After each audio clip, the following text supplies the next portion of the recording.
Bismillahirrahmanirrahim. Assalamualaikum warahmatullahi wabarakatuh. Alhamdulillah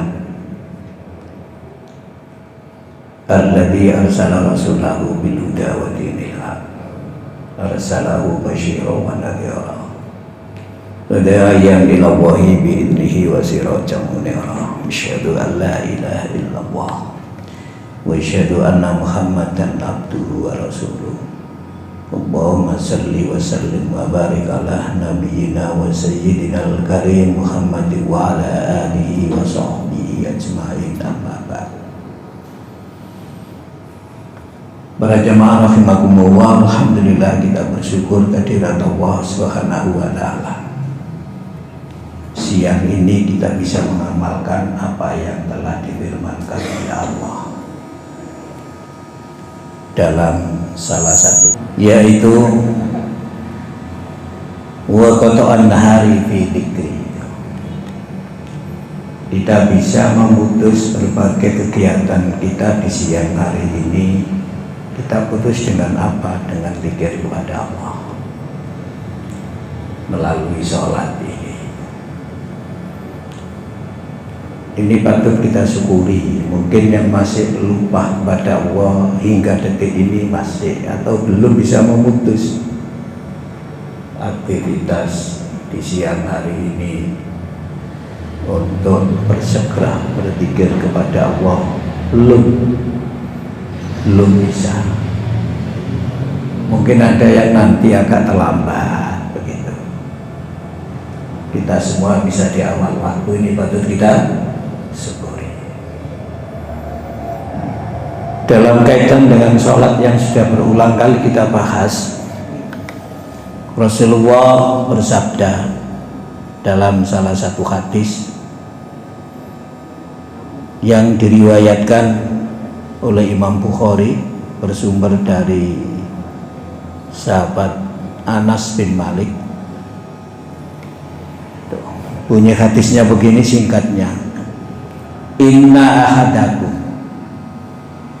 sesungguhnya salah seorang di antara kamu, idza qoma fis sholati, jika berdiri hendak mengerjakan sholat, fa innahu, maka sesungguhnya kamu itu, sholat yang kamu lakukan itu, yunaji rabbahu, itu munajat kepada Tuhan. Sesungguhnya sholat yang kamu lakukan itu adalah merupakan munajat kepada Allah. Munajat itu apa? Munajat itu intinya berdoa dengan bersungguh-sungguh. Munajat itu, munajat itu bisa bermakna berbicara dengan suara pelan atau tidak bersuara begitu. Karena apa? Karena yang berbicara dengan kita itu sangat dekat.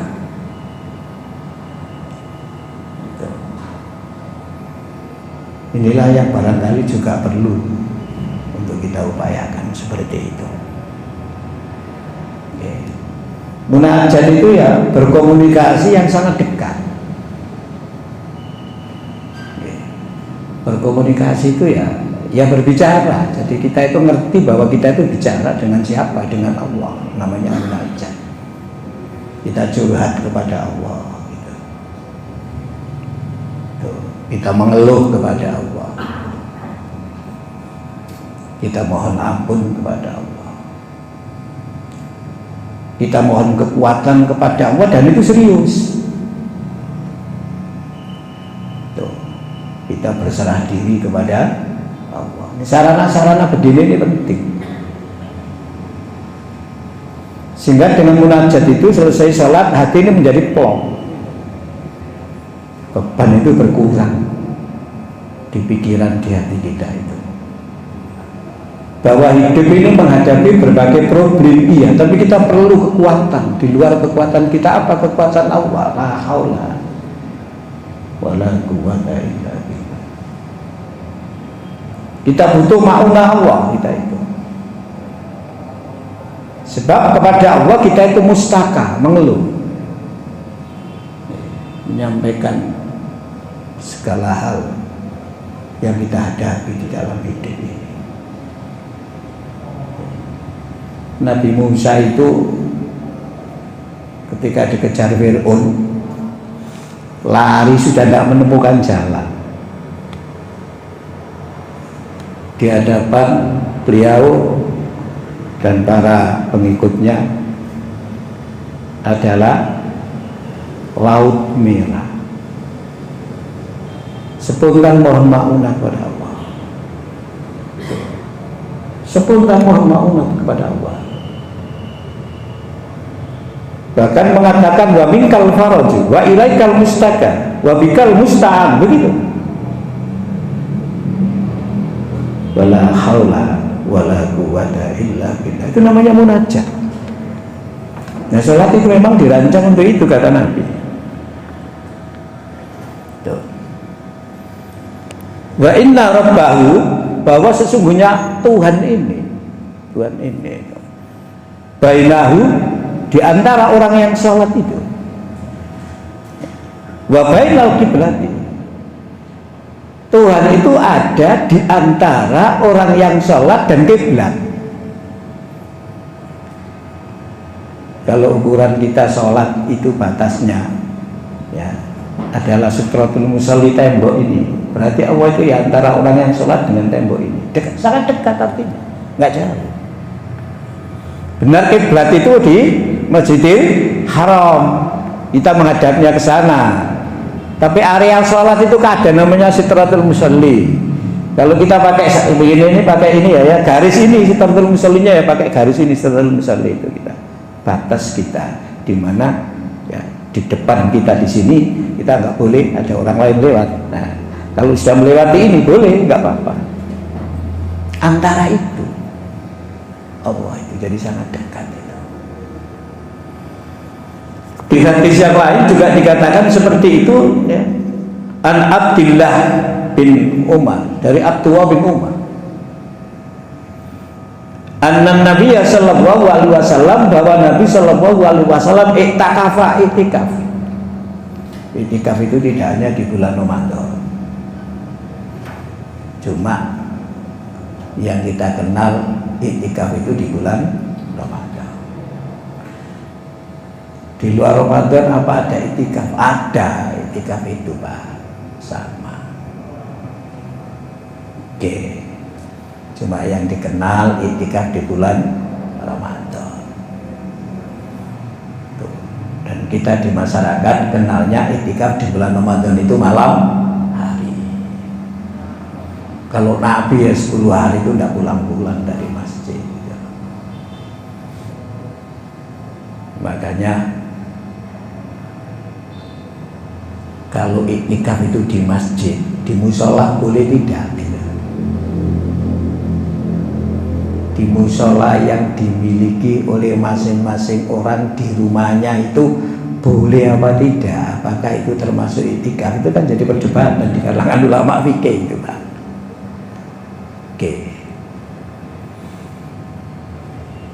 Di masyarakat kita itu masjid saja kan ada klasifikasinya, itu yang sering sudah kita sampaikan itu. Masjid itu yang paling tingkat bawah namanya Masjid Jami. Di atas Masjid Jami itu ada Masjid Agung. Ada masjid besar, Masjid Agung. Di atas Masjid besar itu ada Masjid Agung. Di atas Masjid Agung itu ada Masjid Raya. Lalu muncul istilah baru, antara Masjid Agung dan Masjid Raya itu ada masjid namanya Akbar, kayak Masjid Surabaya, Akbar. Klasifikasi masjid.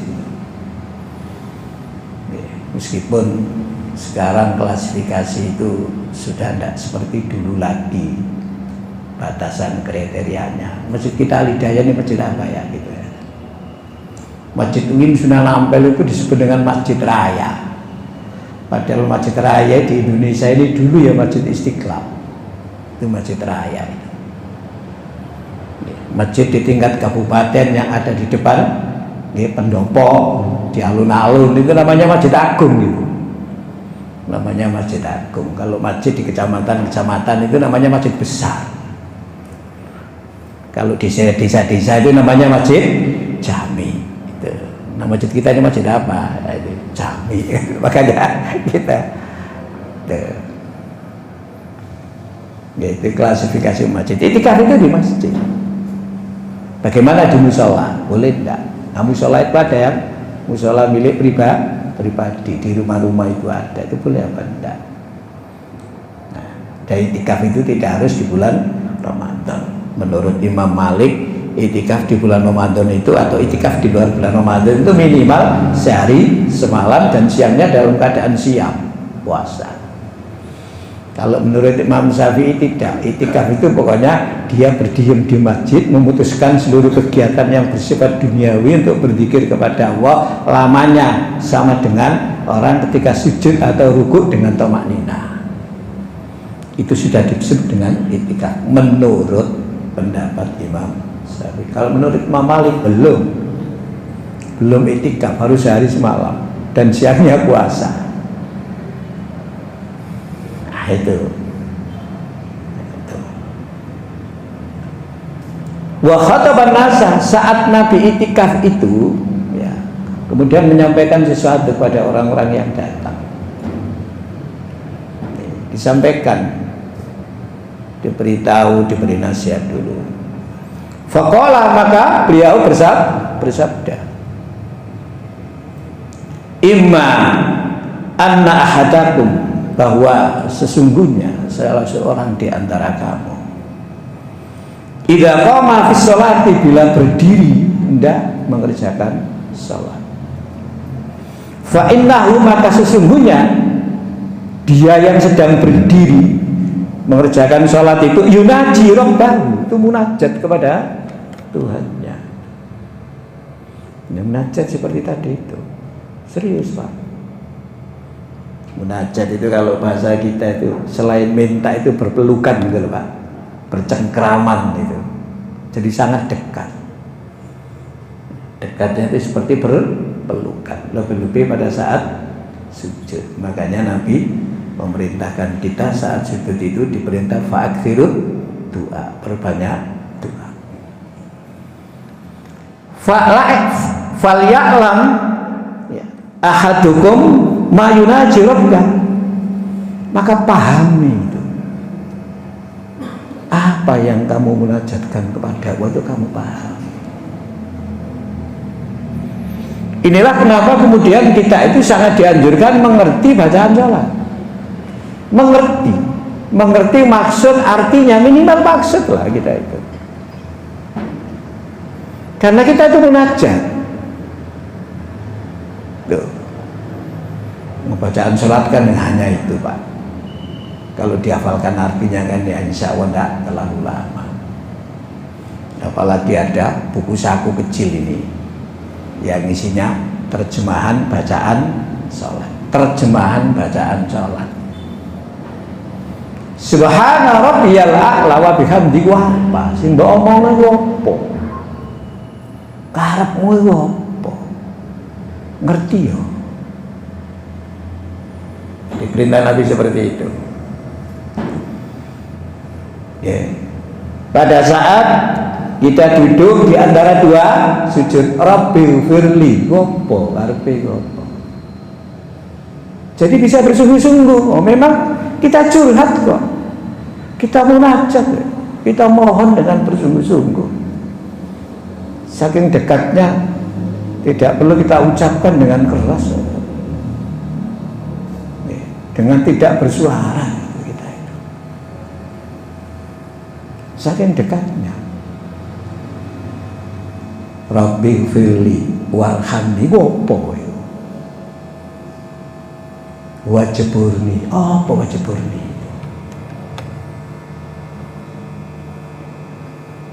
Warfa'ni, lha lak njaluk kabeh iki Pak.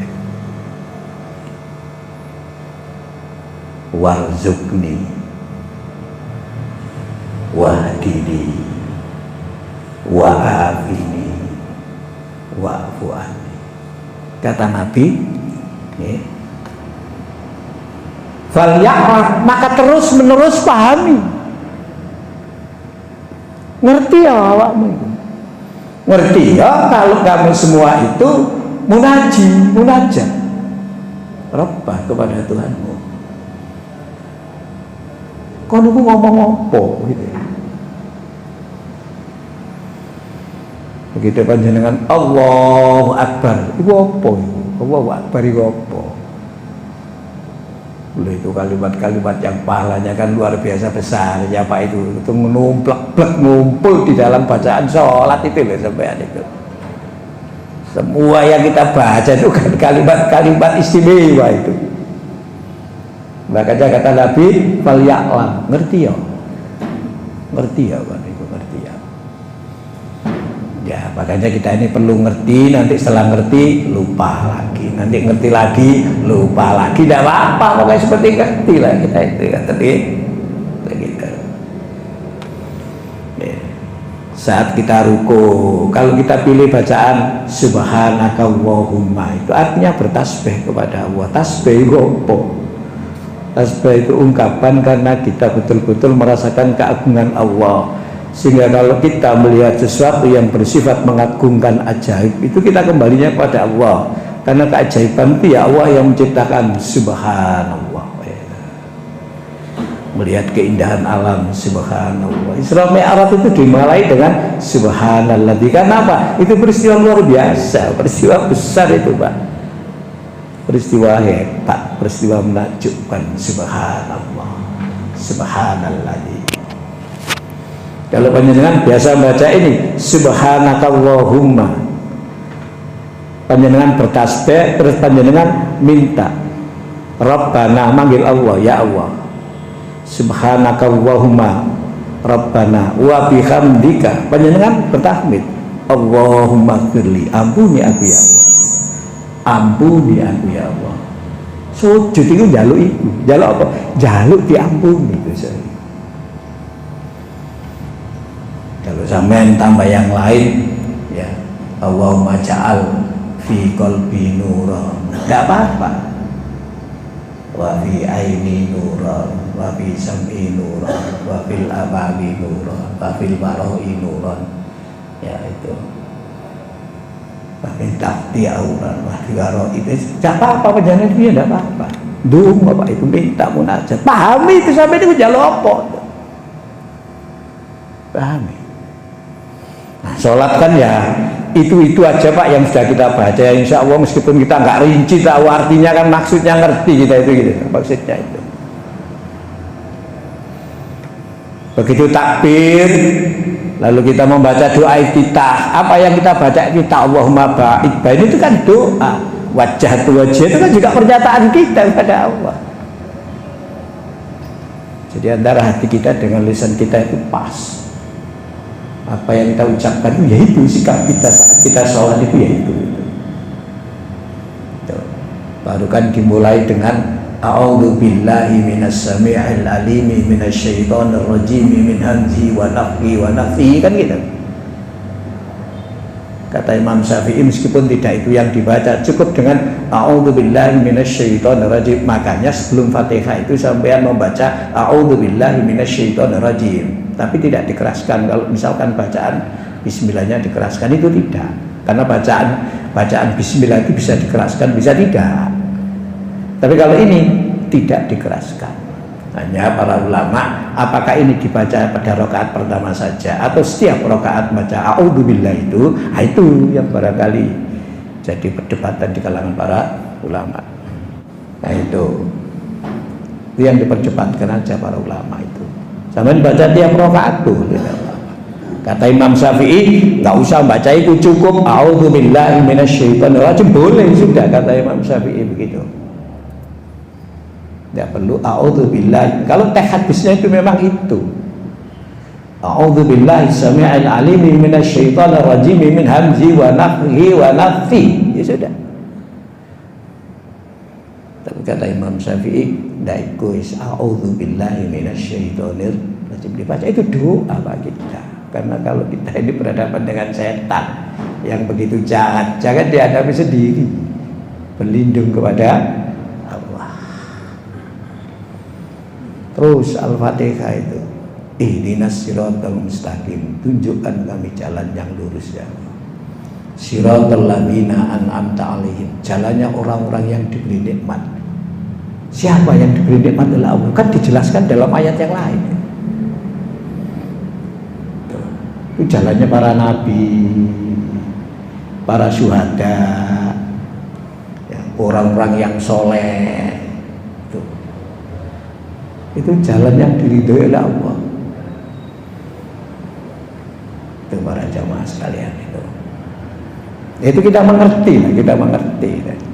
Meskipun gak ngerti artinya perkata, kita mengerti lah maksudnya itu kata Nabi itu begitu, itu dimengerti semuanya lah.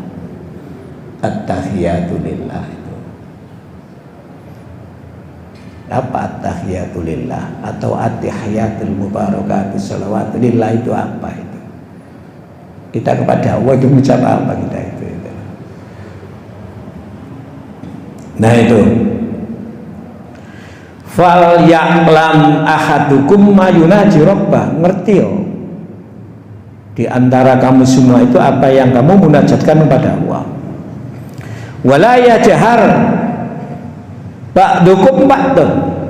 Wala yajhar ba'dukum ala ba'din. Jangan kamu mengeraskan bacaan itu lalu mengganggu yang lain saat dia sholat. Karena yang sholat itu sedang munajat supaya tidak terganggu.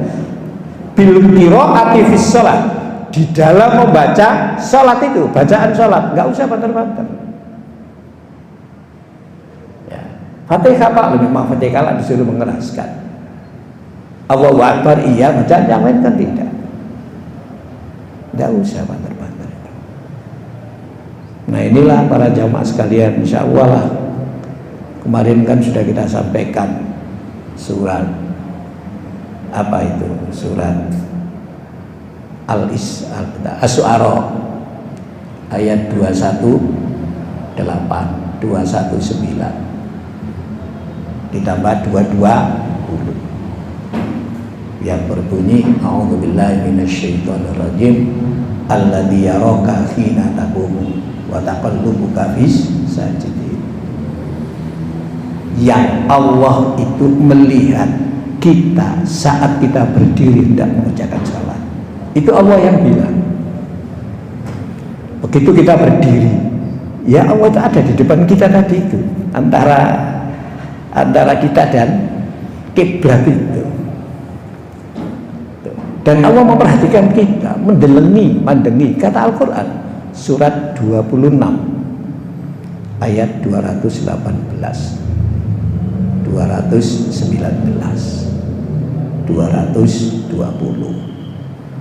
alladzi yaraka hina taqumu wa taqallubuka fis sajidin, dan melihat pergerakan badan. Pergerakan itu ada maknanya Pak. Sami Allahu liman hamidah, lapo kita itu lapo. Kita berdiri, kita ruku. Makanya sholat kan harus thama'ninah itu. Kita i'tidal, kita duduk, lapo. Dan itu dilihat oleh Allah. Sehingga rasa seakan-akan melihat Allah atau yakin kalau kita dilihat Allah itu ada dalam hati kita itu. Maka ketika kita ngomong, ya memang kita ngomong dengan Allah. Berarti sholat itu dialog dengan Allah. Iya, dialognya kayak apa? Ya begitu itu. Gerakannya kayak apa? Allahu Akbar, ya itu dialognya itu. Dialognya ya seperti itu. Sami Allahu liman hamidah Rabbana, itu dialognya itu. Saya ingin dekatnya itu. Makanya kalau sudah begitu itu plong sholat itu. Sholat bahagia itu ya begitu itu. Inilah yang oleh istilah di beberapa kitab tafsir ya, ada kata ungkapan, meskipun ada yang mengatakan hadis, tapi nggak terdapat di beberapa kitab hadis itu. Yang ada di beberapa kitab tafsir itu ada. Misalnya tafsir An-Naisaburi itu ada. tafsir Ruhul Bayan, tafsir Ruhul Ma'ani itu ada kalimat yang berbunyi as-salatu mi'rajul mu'minin. Salat itu mi'rajnya orang-orang mukmin ke hadapan. Oh yang tadi itu yang kita bahas itu mi'raj. Ya, karena apa? Karena salat itu diterima oleh Rasulullah saat beliau mi'raj ke hadapan Allah. Seperti itu sesungguhnya kita bermi'raj kepada Allah. Tapi ini bukan hadis, ini kata ungkapan, kata mutiara, kata hikmah. Maka adanya di kitab tafsir tadi itu. Kalau hadis ya ada di dalam hadis. Banyak yang mengatakan hadis itu, tapi nggak ditemukan. Di Kutubus Sittah nggak ada, Kutubus Sab'ah juga nggak ada. Ya, Pak. Teks hadis itu nggak ada. Tapi di beberapa kitab tafsir ada. Ya. Kayak kalimat man arafa nafsahu arafa rabbahu. Siapa yang mengenal dirinya, dia akan kenal siapa Tuhannya. Itu. Ada yang mengatakan hadis, ternyata bukan itu. Itu yang banyak di kitab-kitab tasawuf kalimat seperti itu. Demikian mudah-mudahan dua hadis ini bisa kita pegangi. Titik-titik air hadis ini. Nek dadi wakil wali kabeh. Titik-titik. Lek sampean kok kemarin sudah kita bahas bagaimana rukuk kita sudah kemarin. Salat panjenengan itu bagus. Sudah bagus salat panjenengan itu. Secara syarat rukun itu sudah bagus. Kaifiyah itu sudah bagus. Tinggal hadis yang tadi itu loh, Pak. Tinggal yang tadi itu yang perlu kita upayakan terus gitu. Dan masing-masing kita bisa tidak sama, ruku'i podo, sujudnya podo, bacaannya podo, suasananya bisa gak sama loh antara kita itu. Nggih, lamanya juga bisa gak sama. Masing-masing sholat 5 waktu kita lakukan itu bisa saja lamanya gak sama. Tadi pagi saya bisa lama merasakan begini, sekarang sama sekali gak bisa merasakan. Bisa begitu kita. Bisa kita itu nggak sama begitu suasana batin. Nah, hakikat ibadah itu kan di situ, Pak. Hakikat salat itu ya di situ itu. Makanya as-salatu mi'rajul mu'minin.